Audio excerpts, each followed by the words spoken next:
ચાર વરસાદી સિસ્ટમ સક્રિય થતા રાજ્યમાં આગામી 7 દિવસ હળવાથી મધ્યમ વરસાદની હવામાન વિભાગે આગાહી કરી. હાલ રાજ્ય પર monsoon trough, low pressure area અને સાયક્લોનિક સર્ક્યુલેશન સક્રિય છે.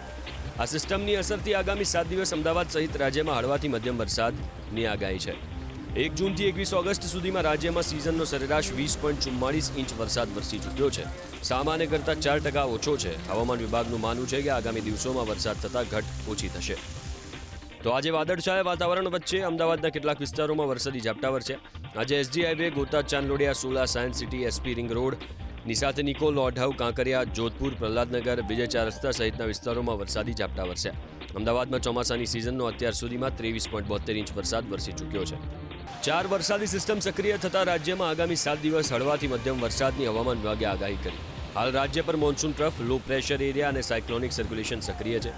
આ સિસ્ટમની અસરથી આગામી 7 દિવસ અમદાવાદ સહિત રાજ્યમાં હળવાથી મધ્યમ વરસાદની આગાહી છે.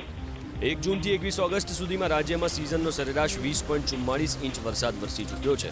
સામાન્ય કરતાં 4% ઓછો છે. હવામાન વિભાગનું માનવું છે કે આગામી દિવસોમાં વરસાદ થતાં ઘટ ઓછી થશે.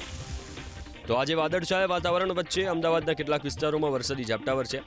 આજે SG highway, Botad, Chandlodiya, Sola, science city, SP ring road, નિસાથે નિકોલ, લોઢાઉ, કાંકરિયા, જોધપુર, પ્રહલાદનગર, વિજય ચાર રસ્તા સહિતના વિસ્તારોમાં વરસાદી ઝાપટા વરસ્યા. અમદાવાદમાં ચોમાસાની સિઝનનો અત્યાર સુધીમાં 23.72 ઇંચ વરસાદ વરસી ચૂક્યો છે.